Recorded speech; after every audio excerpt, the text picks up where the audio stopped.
From the New York Times, I'm Sabrina Tavernise, and this is The Daily.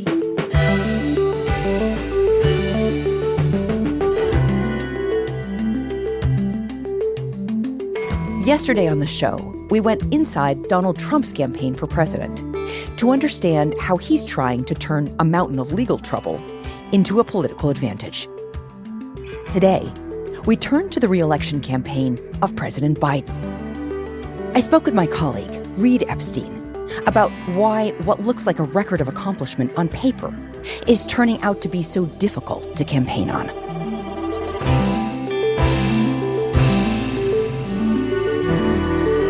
It's Wednesday, January 3rd.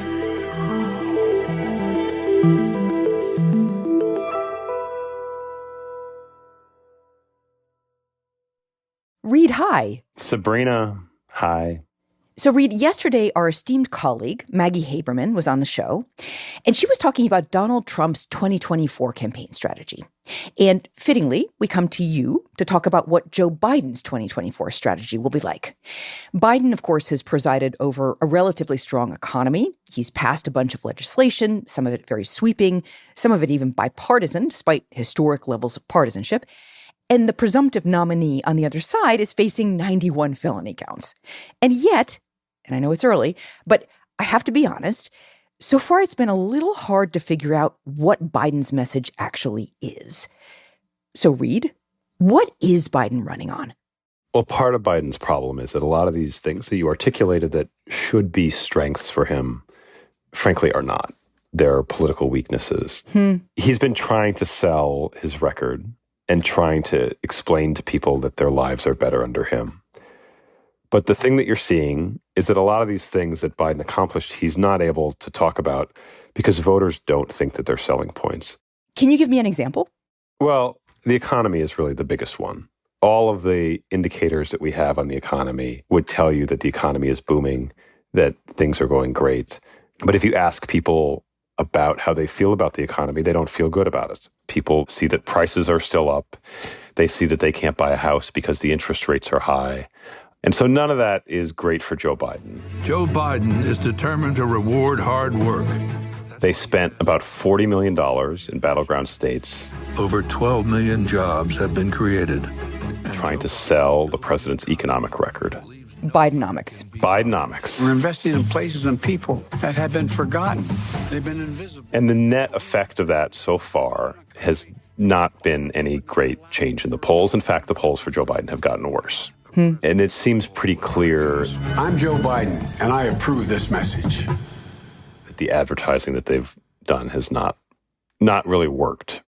So basically, bottom line, the economy, despite all of the economists telling us it should add up to a strength for Joe Biden in his campaign, has not. Right.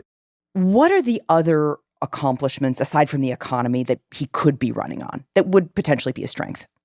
Well, he did pass a bunch of pretty significant pieces of legislation on infrastructure, on climate investments, on the CHIPS Act. All of these laws are spending exorbitant amounts of money all around the country for projects that will build new bridges, that will build solar factories, all things that pull very well individually. People say that they want, but you can't snap your fingers and have a new bridge. Some of these things take years and years to happen. And in the meantime, what people see on infrastructure, frankly, is road construction. Right. And in a lot of these states, you have local officials that are taking credit for projects that federal legislation is subsidizing that Joe Biden signed. And so a lot of federal money has flowed to Georgia, and you have the Republican governor, Brian Kemp, who's running around taking credit for it. There's a bridge between Cincinnati and Kentucky that the governor of Kentucky and Mitch McConnell have taken a lot of credit for. And so not only are these projects not immediate, people don't see immediate results on it, but he's competing with local officials to take credit for it. Reid, you mentioned big legislation, and I know that part of what passed in the legislation that our colleagues were writing about a lot last year, the Inflation Reduction Act, had to do with climate and climate change and kind of alleviating some of the effects of it. I would imagine that would play pretty well with his base. Can he campaign on that? He has campaigned on that. I traveled with him this summer to a factory in Milwaukee that was making charging stations for electric vehicles. But again, a lot of these projects are just getting off the ground. It's going to take a while for those things to have an impact on people's lived experiences. Right. Okay, so Reid, you're saying essentially that the typical strategy of an incumbent president, where you point to the things you've accomplished over your time in office, is not exactly working for Biden for a variety of reasons. But what about pointing to the thing that Biden would argue his presidency kind of represents? The sort of larger idea of democracy, upholding democratic norms and protecting them. That seems like a clear way to draw a contrast between himself and former President Trump that would be something his campaign would latch onto. Right. I mean, if you remember when he ran in 2020, he talked about restoring the soul of America. And that, after January 6th, became imbued with the idea of protecting democracy. But there wasn't anything really for Biden to do on that front other than talk about it. So even though the president has talked about democracy and talked about himself as the person upholding it, we haven't seen that voters are racing to back him because of that issue. And Reid, what does the polling say? The polling says that people who are interested in democracy as an issue, they're interested in other issues more usually. I think it's instructive to look at the midterm elections in Wisconsin, how Democrats attacked this issue when they were running against Ron Johnson, who was a senator who has been kind of a font of misinformation, who sort of questioned the results of the election, cast doubts on what happened on January 6th. They did not run against him as an election denier or someone who was amplifying misinformation, because every which way they tested it in polls and focus groups, they found that the most effective way of getting people to not vote for him was to talk about his economic record and not about his stance on democracy or misinformation. And they ultimately, Ron Johnson won, and so they can have a debate about whether the strategy was right or not, but they had spent a lot of time and had a vested interest in defeating him and concluded that democracy was not the best way to do it. That's really interesting. That democracy, I guess, is just this abstract thing that doesn't necessarily on its own as a word mean much to people. Well, and what they found in Wisconsin was that any voter who cared about democracy as an issue was already going to vote for the Democratic candidate. Okay, so democracy, not really a thing for swing voters, not an arrow he can put in his quiver. What about the fact that Trump is facing multiple indictments? I mean, come March, he's scheduled to be on trial in federal court, right? Is that a strength for Biden? I mean, something he'd want to sell on the campaign trail? This is sort of the trickiest issue for Joe Biden as he's running for re-election. Joe Biden has said from the beginning that he will not interfere or discuss Donald Trump's legal issues because he ran for president on the idea of restoring the independence of the Justice Department, and he does not want to back off of that in any way. Despite what Trump says on a daily basis, where he is blaming Biden for the prosecution of him, Biden does not want to give that any credence. So he doesn't talk about it. He has instructed his campaign not to talk about it. He's instructed the Democratic National Committee not to talk about it. And so the biggest organizations that are devoted to reelecting Joe Biden president and his White House have taken a collective vow of silence on the biggest thing concerning Donald Trump in the next year. In other words, he doesn't want to be seen as having put his thumb on the scale with his Justice Department in these federal prosecutions of Trump. Right. Okay, so you've laid out this list of would-be strengths that are functioning really at this point as weaknesses for Biden, things he wants to talk about but really can't, which leads me to wonder if his strengths are this weak. What about his actual weaknesses? Tell me about those. Well, if you ask voters about it, and we've done polls, I've gone door to door with candidates, and you ask people, what do you think of Joe Biden? I have real concerns. Inevitably, the first response is, he just seems out of it, honestly. I can't believe he's so old. The way he walks stiffly, and sometimes when he seems not to be able to remember things. He's on the verge of losing it, I think. So I wouldn't want this guy out there running the show. Every poll has suggested that it's a big problem. And it's the one thing that they can't change. In theory, they could fix their economic messaging. The economy could get better. But there's nothing they can do about Joe Biden being 81 years old. Right. And the way that people view him. Certainly, the Trump campaign and Republicans will do everything they can to take advantage of, when he tripped during a graduation ceremony or fell on the stairs going up to Air Force One. I know that people who work for Biden live in fear of that happening on a regular basis. So what's his campaign doing to combat this age problem he has? I know I'm 198 years old. Well, he has started to make some jokes about it. I know I don't look that old, I know. I'm a little under 103. Well, I believe in the First Amendment. Not just because my good friend Jimmy Madison wrote it. He has made jokes about being around with the founding fathers. That's kind of funny. That's not too much to ask. You okay? I want the press to know that wasn't me.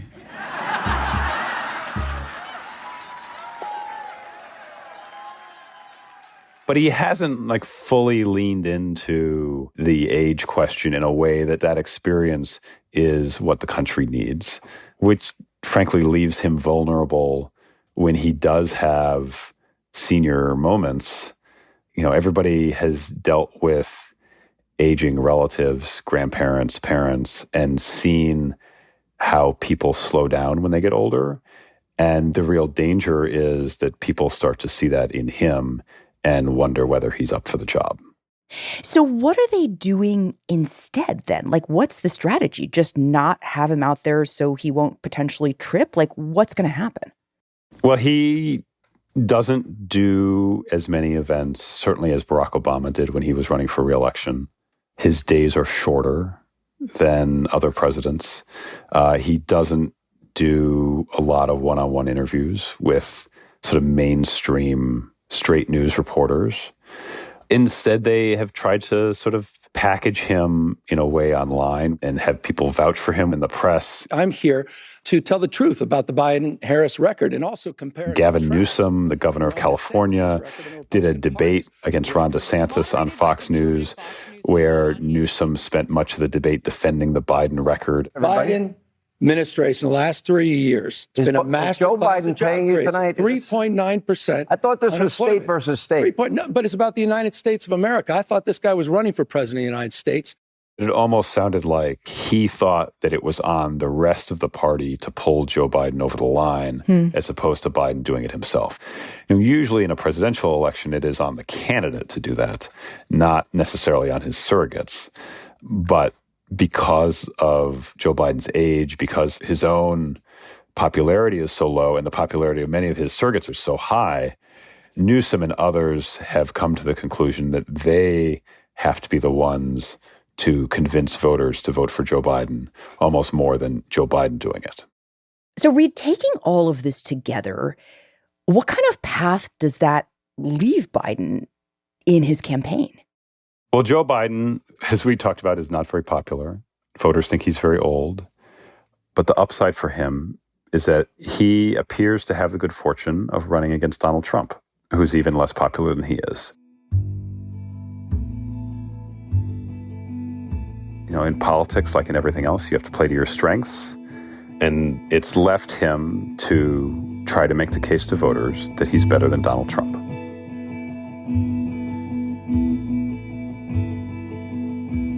We'll be right back.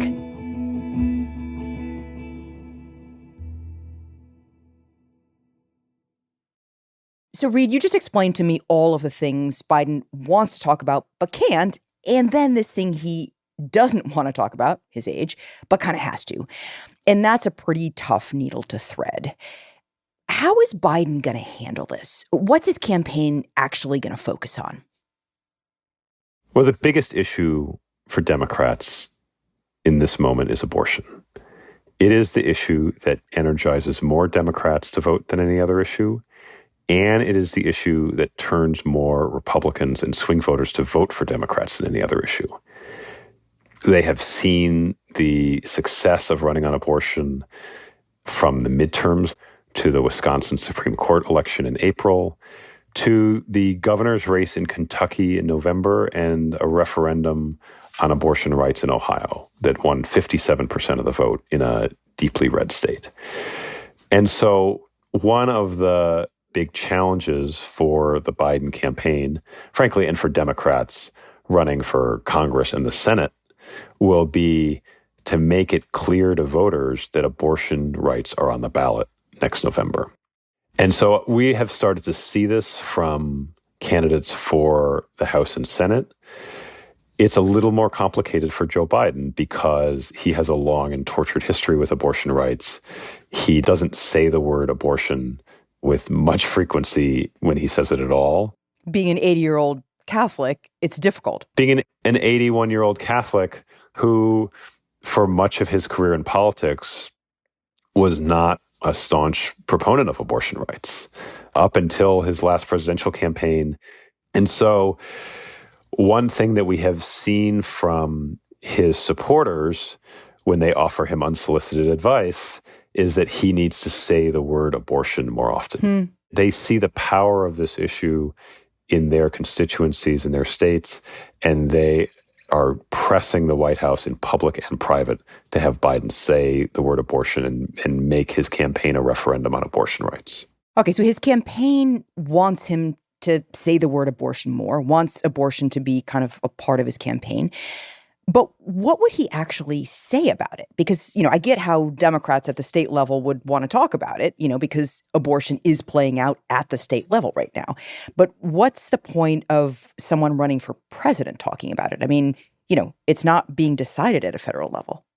Well, not yet, but it could be. And one thing that we have heard from Democrats is that they would like to pass federal legislation codifying the right to an abortion, whether that's some sort of Roe standard that they could pass into law at a federal level.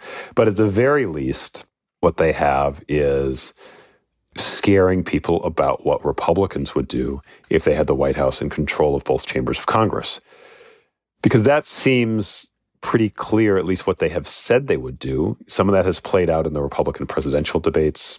Lindsey Graham has talked about a 15-week ban. The new House Speaker has talked about a total ban on abortion. And so if Trump were to win and have control of Congress, it's not unreasonable to think that they would enact an abortion ban. And so that is what the Biden campaign and Biden himself have to run against. And it's not really difficult to imagine that Trump will give them more fodder on that front. He is not terribly disciplined in how he talks about a lot of these issues. And he is the guy who appointed 3 of the Supreme Court justices who overturned the right to abortion. So there's this quite interesting new political reality we have now with abortion, where it's no longer a liability, it's actually an asset, and it's been helping Democrats a lot up and down the ballot, and could potentially even help President Biden in his campaign. But you also mentioned Trump here and this contrast with Trump. Talk to me a little bit about that, Reid. How is that playing into Biden's campaign? Well, the thing that the Biden camp believes it needs to do is convince voters that this election is not a referendum on whether you like Joe Biden, but that it's a choice between Joe Biden and a return to Donald Trump and everything that went along with it. And the theory is what there? The theory is that voters may be dissatisfied with Joe Biden, and they may not be in love with Joe Biden, and they may not like that he's 81 years old. But they elected him in the first place because they really didn't like Donald Trump. And they didn't like the idea of having a chaotic presence in the White House that was in their lives on a daily basis, in their Facebook feeds and on the news. And, that Trump, if you remember when Trump was in the White House, he was the topic of conversations at, Little League games and PTA meetings, and like it was just everywhere. Completely. It's like the metaphor was there's a horse in the hospital. Where's it going to be next? The horse is in the elevator. What? It's right. Like everybody was kind of off guard with this idea that there was chaos erupting literally everywhere at every time.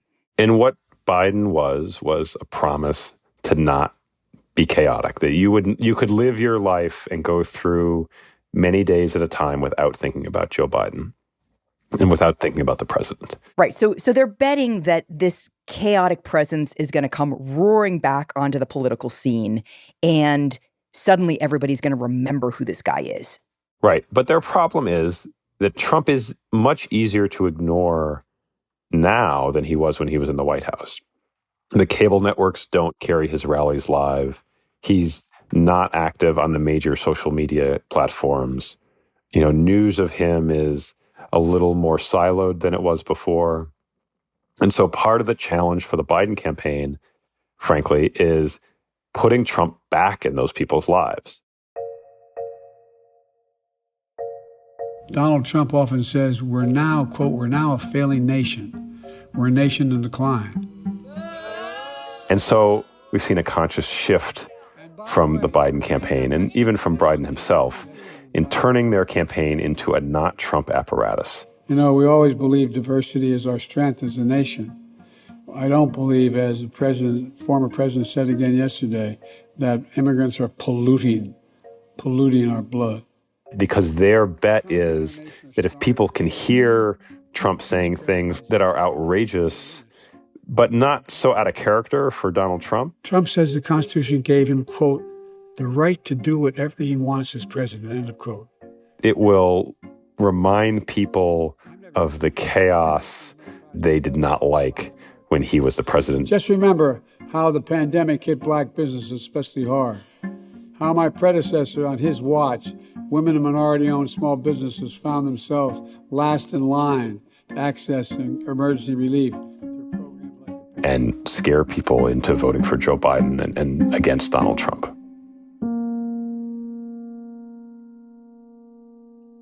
I mean, that's pretty interesting, right? They're actually trying to give more oxygen to this guy that the oxygen was taken away from after January 6th when he lost the election. I mean, trying to put him smack dab back into the middle of the political landscape is, an interesting strategy. Right. I mean, they have concluded that every day that the news is about Donald Trump is a good day for Joe Biden. So, Reid, it really seems like a lot of Biden's campaign strategy is just kind of wait and see. It doesn't feel like he's really in the driver's seat steering the bus. He's just sort of waiting for things to break his way. Like he's playing defense, not offense. And it's kind of puzzling because, he's an incumbent with a good economy. He's managed to get some major legislation passed, and he's running against a potential convicted felon. But he's still performing very poorly. Has the Biden campaign been dealt a particularly tough hand, or is it just uniquely bad at messaging? Well, Joe Biden himself is not great at messaging, right? Right. He's not Barack Obama, right? He doesn't draw huge crowds. He doesn't draw the sort of intense loyalty of a Bernie Sanders even. Even when he was running for president in 2020, like there weren't crowds of like many thousands of people coming out to see Joe Biden. He was a consensus candidate because people thought he could beat Donald Trump. The Trump voters I was interviewing a lot at the time were always talking about that. Look at the stadiums. No one's there. No one shows up for him. Right. But a vote from somebody who is super excited about a candidate counts the same as a vote from somebody who is kind of meh, but thinks he's better than the other guy. Right. And the Biden campaign needs a lot of those latter type of people to come out and vote for him and to stop Donald Trump. And I think what you're going to see over the course of the year is an intense amount of messaging to tell people that the stakes of the election are to stop Donald Trump and all that entails. And so things like abortion and healthcare and democracy and all of these other issues will get folded under that umbrella of stopping Donald Trump. And that is what they're going to push. and try to impress upon people that that's the choice in this election, is between a return to Donald Trump and the chaos that he brought and the relative stability, even if people are deeply unhappy about it, that they have with Joe Biden.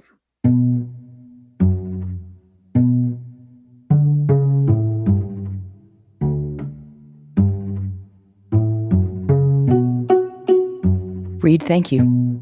Thank you, Sabrina.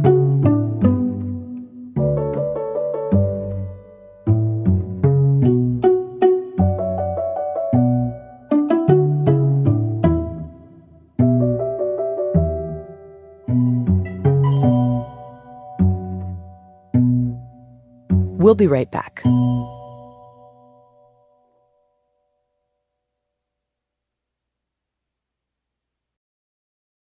Here's what else you should know today. On Tuesday, the president of Harvard University, Claudine Gay, announced her resignation after a series of accusations of plagiarism in her scholarly work. Her tenure, which began in July, was the shortest of any president in the history of the university. Support for her new presidency eroded in December after Gay gave what critics saw as lawyerly evasive answers at a congressional hearing about anti-Semitism on college campuses. Gay was Harvard's first Black president and the second woman to lead the institution. And at least 55 people were killed in a powerful earthquake that struck Western Japan on New Year's Day. The quake, which registered 7.6 on the Japanese seismic intensity scale, left widespread destruction. Nearly 60,000 people fled their homes. And on Tuesday, the authorities were continuing to search for people under the rubble. Today's episode was produced by Mary Wilson and Eric Krupke. It was edited by Devin Taylor with help from Rachel Quester and Paige Cowett. Contains original music by Marian Lozano, Rowan Nemisto, Diane Wong, and Will Reed, and was engineered by Alyssa Moxley. Our theme music is by Jim Brunberg and Ben Landsverk of Wonderly.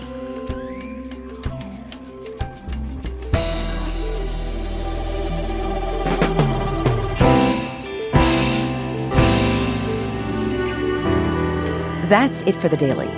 I'm Sabrina Tavernise. See you tomorrow.